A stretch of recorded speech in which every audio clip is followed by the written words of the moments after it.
Գրոզնիում բարձրահարկ շենքի վրա անօդաչու թռչող սարքի հարձակումից հետո Կադիրովը կոչ է արել Ուկրաինայի զինված ուժերին դեմ առ դեմ հանդիպման վայր գտնել։ Ես դիմում եմ ուկրաինացի նացիստներին եւ նրանց կամակատարներին։ Եթե իսկապես ուզում եք կռվել, գտեք մի վայր, որտեղ կարող եք դեմ առ դեմ հանդիպել մեզ հետ։ Արեք դա, եթե ձեզ համարում եք մարտիկներ կամ տղամարդիկ, ասել է նա։ 2026 թվականի հունվարի 1-ից Վրաստանը բոլոր ժամանող օտարերկրացիների համար կներդնի պարտադիր առողջության ապահովագրության ռեժիմ։ Խախտումները կհանգեցնեն 300 լարիի չափով տուգանքի։ Եթե ապահովագրություն չտրամադրվի, մուտքը կարող է մերժվել։ Հանրապետության սահմանապահ ծառայություններն իրավունք ունեն դա պահանջելու ինչպես օդանավակայաններում, այնպես էլ ցամաքային անցակետերում։ Ռուսաստանի նախագահ Վլադիմիր Պուտինը Հնդկաստան կատարած պետական այցի ընթացքում հանդիպել է երկրի վարչապետ Նարենդրա Մոդիի հետ, այնուհետև մասնակցել ռուսական RT հեռուստաալիքի հնդկական մասնաճյուղի բացման հանդիսավոր արարողությանը, որից հետո հանդիպել է Հնդկաստանի նախագահ Դրաուպադի Մուրմուի հետ։ Այցի ընթացքում քննարկվել են առևտրատնտեսական էներգետիկ կապերը զարգացնելու հարցերը։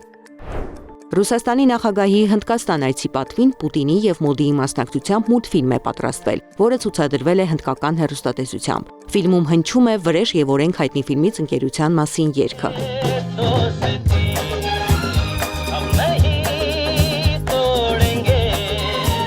Մուլտֆիլմում Պուտինը պատկերված է Ջայի դերում, որին մարմնավորում է Ամիթաբ Բաչանը, իսկ Մոդին Վիրայի դերում, որին մարմնավորում է Դհարմենդրան։ Կրկներգում ասվում է. «Մենք չենք խզի այս բարեկամությունը»։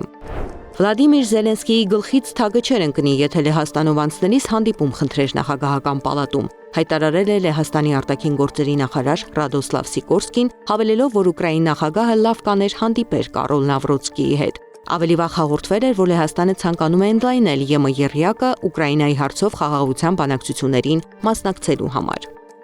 Եվրատեսիլ երգի մրցույթի կազմակերպիչները թույլատրել են Իսրայելին մասնակցել 2026 թվականի մրցույթին։ Եվրոպական հեռարձակողների միության որոշումից անմիջապես հետո Իռլանդիայի, Նիդերլանդների, Սլովենիայի եւ Իսպանիայի հեռարձակողները հայտարարել են, որ չեն մասնակցի 26 թվականի մրցույթին։ Բոյկոտի պատճառը Գազայի պատերազմում Իսրայելի գործողություններն են։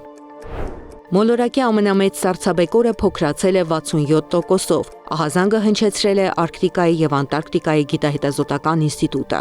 A23A սառցաբեկորը իր դիրքը զիջել է D15A սառցաբեկորին։ Նոր առաջատարի տարածքը կազմում է 3071 քառակուսի կիլոմետր։ Այն 2016 թվականի հունվարին պոկվել է սառցեշելֆից եւ ներկայում գտնվում է Արևելյան Անտարկտիդայի ափերի մոտ։ Զարա Սարգսյան, Նոնա Գևորգյան, ABC Media։